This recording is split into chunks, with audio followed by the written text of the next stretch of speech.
दोस्तों एलओसी के operating room पर बड़े से स्क्रीन पर लाल लाल बिंदु चमक रहे हैं जो कि भारत की तरफ बढ़ रहे हैं। ऑपरेटर चिल्ला के बोलता है कि मेजर साहब, कई आतंकी हमारी तरफ आ रहे हैं।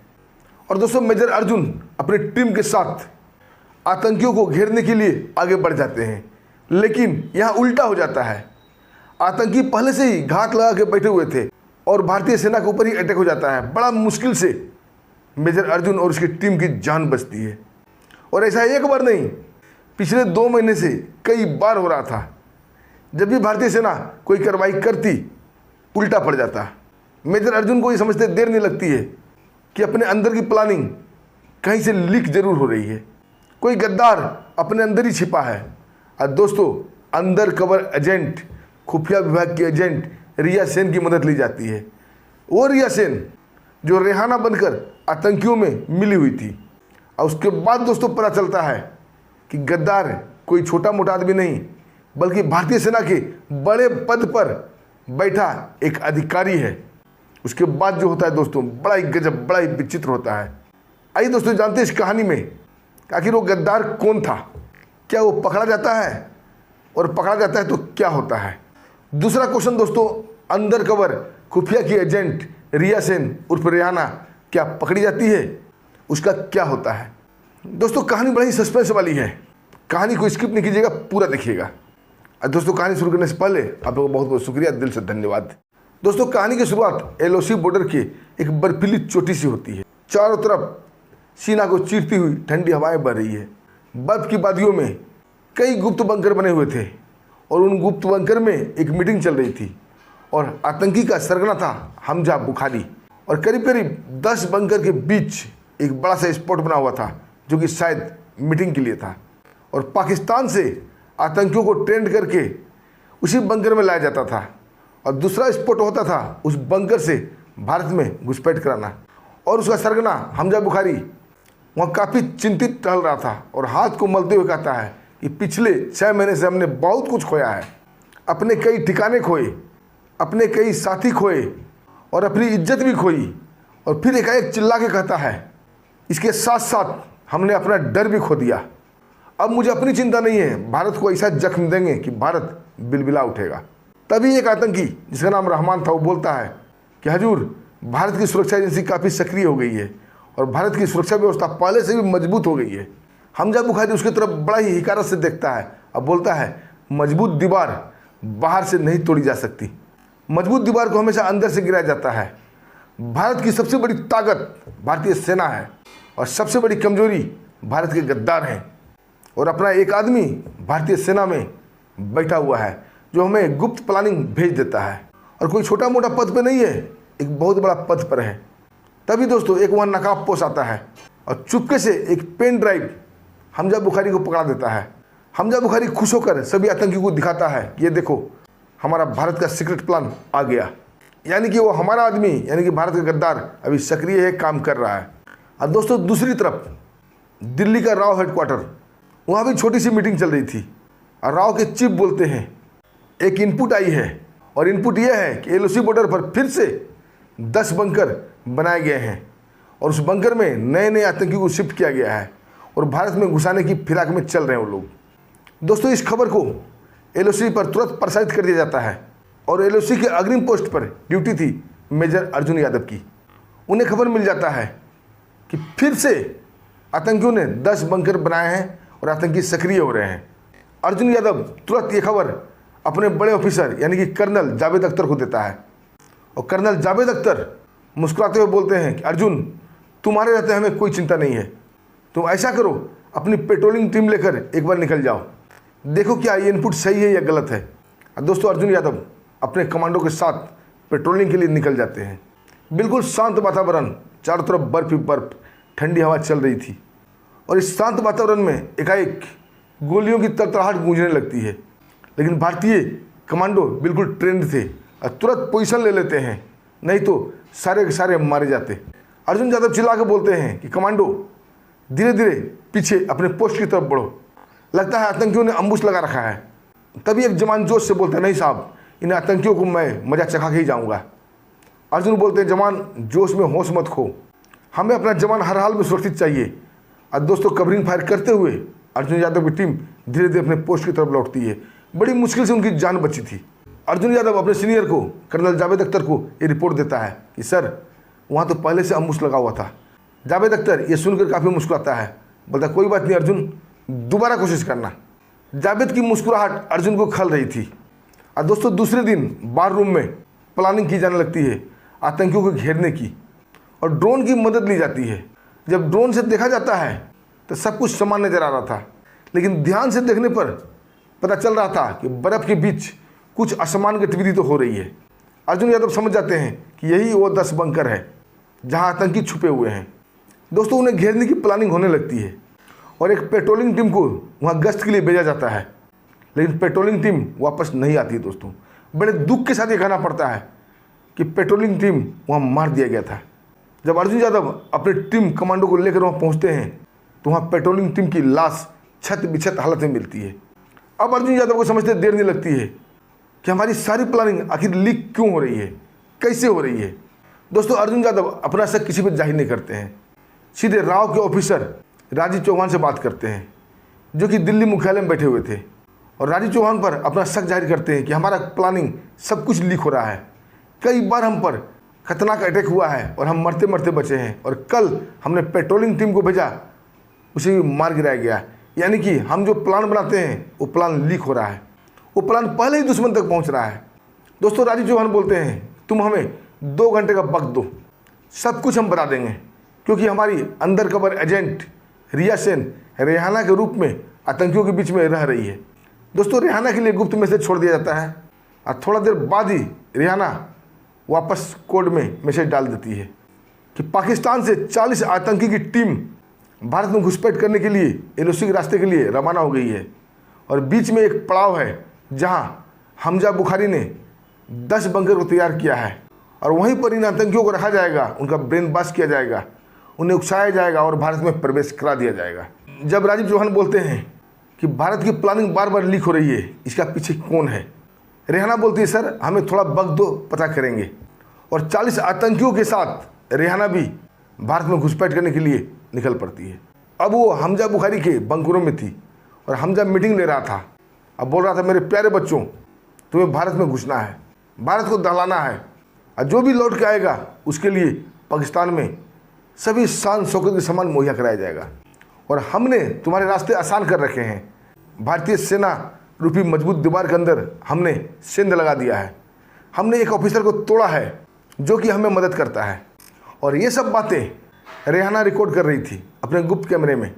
तभी हमजा के पास उस भारतीय गद्दार का फ़ोन आता है, और हमजा खुशी खुशी सभी लोगों को सुनाता है कि देखो भारत के अंदर, भारतीय सेना के अंदर हमने घुसपैठ बना रखी है, हमने एक गद्दार पैदा कर दिया है, और खुशी खुशी उसकी बातें सबको सुना रहा है। और रेहाना वो सब रिकॉर्ड कर रही थी, और रिकॉर्ड करने के बाद उस सारी बातें वो राजीव चौहान को भेज देती है, और राजीव चौहान अर्जुन यादव को भेज देता है। अर्जुन यादव जब वो रिकॉर्डिंग सुनता है उसके सिर पे बल पड़ जाते हैं। वो आवाज़ें उसे सुनी सुनाई लग रही थी, लेकिन उसे यकीन नहीं होता है कि ये आदमी गद्दार हो सकता है। अर्जुन यादव उस खुफिया विभाग राव के चीफ से मदद मांगते हैं, और राजीव चौहान बताते हैं कि तुम 2 प्लानिंग अलग अलग बनाओ, और जिस पर तुमको शक है 2 बड़े ऑफिसर पर, उन दोनों को अलग अलग प्लानिंग बताओ, और जो प्लानिंग लीक हो गई समझना वही गद्दार है। और दोस्तों अर्जुन यादव अपने बार रूम में 2 प्लानिंग तैयार करते हैं, और 2 बड़े ऑफिसर के सामने, एक बार वो कर्नल जावेद अख्तर के सामने तैयार करते हैं, और दूसरा प्लानिंग ब्रिगेडियर भीमराव के सामने तैयार करते हैं कि कैसे आतंकियों को घेरना है। और दोस्तों ठीक पहला प्लानिंग लीक हो जाती है। घेरने से पहले ही भारतीय सेना के ऊपर बमबारी शुरू हो जाती है, लेकिन भारतीय सेना अलर्ट थी, क्योंकि अर्जुन यादव ने सब कुछ बता रखा था कि तुम्हें सिर्फ घेरने का नाटक करना है। अब क्लियर हो चुका था कि कर्नल जावेद अख्तर गद्दार है, अब इन्हें रंगे हाथ पकड़ना था। दोस्तों मेजर अर्जुन कर्नल जावेद अख्तर के पीछे साय की तरफ पड़ जाता है। तभी कर्नल जावेद अख्तर दिन के 3 बजे एक गुप्त स्थान की तरफ बढ़ते हैं। पेड़ों का सहारा लेते हुए छिपते छिपाते एक तरफ बढ़ रहे थे।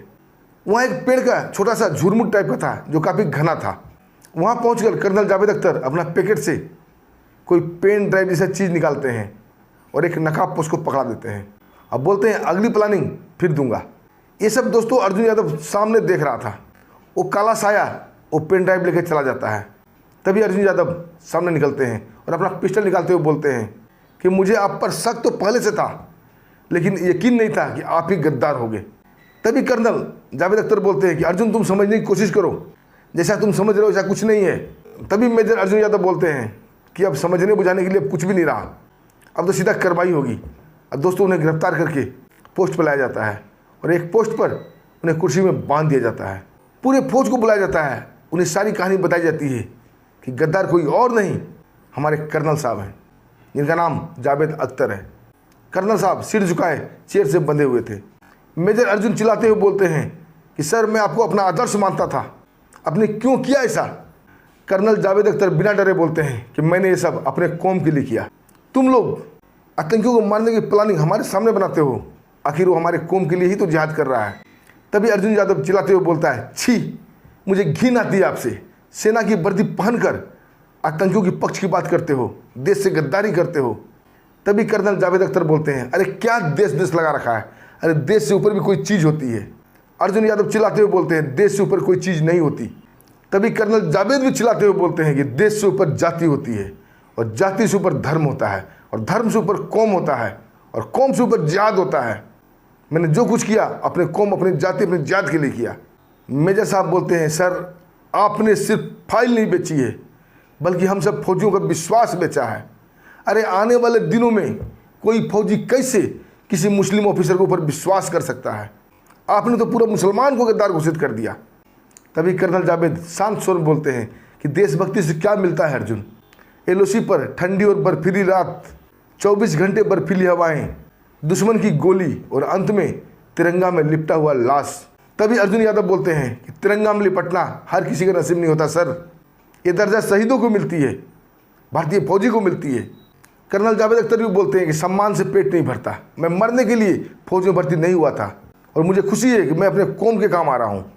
दोस्तों मेजर अर्जुन यादव काफ़ी गुस्से में आ जाते हैं और अपना पिस्टल निकालते हुए बोलते हैं, दुश्मन की गोली से मरने वाला शहीद कहलाता है और देश से गद्दारी करने वाला गद्दार कहलाता है। और चिल्ला के बोलते हैं, और तुम जैसे गद्दार को इस धरती पर जिंदा रहने का कोई अधिकार नहीं है। और ये कहते ही दोस्तों वो ठंडी शांत वातावरण धाएं धाएं की आवाज़ के साथ गूंज उठती है और मेजर अर्जुन यादव ने कर्नल जावेद अख्तर को गोली मार दी थी। अर्जुन यादव चिल्ला के बोलते हैं, इस गद्दार को उठा के फेंक दो सरहद के उस पार, ताकि इसके आका इसे देखकर सबक ले और उसे पता चले गद्दारी की सज़ा क्या होती है। दोस्तों गद्दार के समाप्त हो जाने के बाद अर्जुन यादव चैन की सांस लेते हैं और फिर से आतंकियों को घेरने की प्लानिंग करने लगते हैं। अब उनका साथी राव का वो सीनियर एजेंट राजीव चौहान था। राजीव चौहान उसे बताते हैं कि 10 बंकर कहाँ कहाँ हैं, क्योंकि रेहाना उसे सारी खबर भेज रही थी। और अर्जुन यादव बार रूम में सारी प्लानिंग तैयार करते हैं और अपने कमांडो के साथ एक रात के 2 बजे एक गुप्त ऑपरेशन पर निकल पड़ते हैं बिना किसी को बताए। उनका टारगेट था उस 10 के 10 बंकर को नष्ट कर देना और बंकर में सो रहे 40 के 40 आतंकी को मार गिराना, लेकिन बिना शोर शराबा किए। दोस्तों रेहाना ने अपना लाइव लोकेशन भेज चुकी थी। अब अर्जुन यादव को ज़्यादा परेशानी नहीं हो रही थी। उस लाइव लोकेशन को ट्रैक करते हुए अर्जुन यादव और उनकी कमांडो टीम निरंतर आगे बढ़ रहे थे। रास्ते में कोई अवरोध नहीं। आज दोस्तों महज चंद घंटों में ही वहाँ पहुँच जाते हैं। बिना शोर शराबा किए बंकरों में बम डालना शुरू कर देते हैं। और दोस्तों थोड़ी देर में ही वहाँ कई धमाका होने लगता है। पूरा एलओसी, पूरा वो शांत वातावरण, बर्फीली चोटियाँ धमाकों की गूंज से दाल उठती है। बर्फ की बड़ी बड़ी चट्टानें टूटकर बिखरने लगती है। चारों तरफ हाहाकार मच जाता है। चारों तरफ आग ही आग तांडव कर रहे थे। हमजा बुखारी कुछ समझ नहीं आता आखिर क्या हो गया। चारों तरफ आग ही आग तांडव कर रहे थे। हमजा बुखारी कुछ समझ नहीं आता आखिर क्या हो गया। और कुछ आतंकी इधर उधर गन लेकर भागने लगते हैं, क्योंकि वो आधे नींद में थे। लेकिन बम इधर ब्लास्ट होते जा रहा था। उधर रेहाना भी अपना गन उठाकर हमजा बुखारी के साथ हो लेती है। हमजा बुखारी बंकर को छोड़कर एलओसी के बर्फों पर एक तरफ बेतहाशा भागने लगते हैं। रेहाना भी उसके साथ भागती है। हमजा बुखारी भागते हुए रेहाना से बोलते हैं कि रेहाना, लगता है हमारा सारा प्लानिंग लीक हो गया है, चलो यहाँ से भाग लें। जान बचेगी तो दोबारा आतंकी को इकट्ठा करके भारत में फिर से भेजेंगे। तभी रिया सेन उर्फ रेहाना बोलती है, और कहाँ तक भागोगे? हमजा बुखारी बोलता है, जब तक हम जिंदा हैं तब तक भारत को दहलाते रहेंगे, आतंकियों को लाते रहेंगे और जब भी भागने का मौका मिलेगा भागते रहेंगे।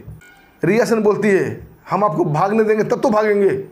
और दोस्तों ये बोलते ही रिया सेन हमजा बुखारी की तरफ गन तान देती है। हमजा बुखारी काफ़ी हक्का बक्का रह जाता है। अब बोलता है रेहाना ये तुम क्या कर रही हो। रेहाना बोलती है रेहाना नहीं, मैं रिया सेन हूँ, अंडर कवर एजेंट।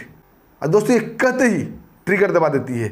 फिर से वातावरण में कई गोलियों की तड़तड़ाहट गूंजती है और हमजा बुखारी सदा सदा के लिए उसी एलओसी की धरती पर गिर जाता है जहाँ से उसने नापाक साजिश शुरू की थी।